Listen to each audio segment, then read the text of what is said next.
علامہ محمد اقبال کو پہلی جنگ عظیم کے بعد آنے والی صورتحال کا اندازہ ہو گیا تھا، اسی لیے انہوں نے فلسطینی عرب کے عنوان سے جو نظم لکھی اس کے مدرجات آج سچ ثابت ہو رہے ہیں۔ علامہ اقبال نے قائد اعظم کو مسئلہ فلسطین کی بابت متعدد خطوط لکھے اور علامہ اقبال نے برملا اس موقف کا اظہار کیا کہ اگر فلسطین پر یہودیوں کا حق ہے تو اندلس بھی مسلمانوں کے سپرد کیا جائے۔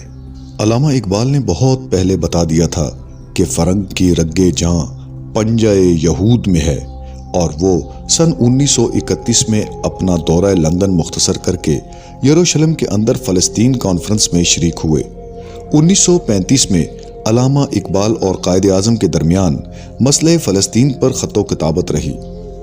1937 میں علالت کے باوجود علامہ اقبال نے مسئلہ فلسطین پر ایک جلسہ منعقد کیا تھا۔ مسئلہ فلسطین پر علامہ اقبال نے برطانوی پارلیمان کو بھی خطوط لکھے تھے۔ علامہ اقبال کہتے ہیں، فلسطین کو یہودیوں کا قومی وطن بنانے کی تجویز تو محض ایک بہانہ ہے، اصلیت یہ ہے کہ مسلمانوں کو اس کی مقدس اور مذہبی سرزمین پر اپنا مستقبل انتداب قائم رکھ کر برطانوی شہنشاہیت خود اپنے لیے ایک نیا ٹھکانہ پیدا کر رہی ہے۔ یہ اقدام ایک خطرناک تجربہ ہے اور برطانوی پارلیمنٹ کے ایک رکن نے بھی اس کو خطرناک تجربے سے تعبیر کیا ہے۔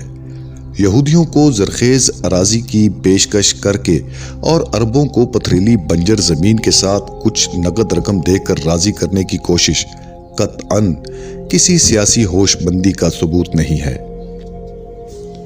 علامہ اقبال اپنے ایک خط میں قائد اعظم محمد علی جناح کو لکھتے ہیں، میں فلسطین کے مسئلے کے لیے جیل جانے کے لیے تیار ہوں، اس لیے کہ میں جانتا ہوں کہ فلسطین نہ فقط ہندوستان کے لیے بلکہ اسلام کے لیے بہت عظیم ہے۔ یہ ایشیا کا دروازہ ہے جس پر بری نیت سے اقدامات کیے جا رہے ہیں۔ تقسیم فلسطین کی تجویز کے دنوں میں علامہ اقبال کی صحت خاصی بگڑ چکی تھی۔ ان کی زندگی کے آخری ایام تھے، لیکن اس کے باوجود وہ اس کے تصور سے مسلسل بے چین اور افسردہ رہے۔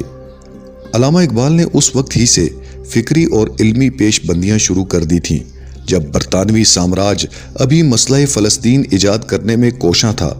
اس محاذ پر بھی اقبال نے اپنی سیاسی فکر اور اپنے فنی اعجاز سے کام لیا، مگر برطانیہ اور دنیائے عرب میں رائے عامہ کی بیداری اور کل ہند مسلم لیگ کی عملی جدوجہد کے باوجود برطانوی سامراج اپنے ارادوں پر قائم رہا۔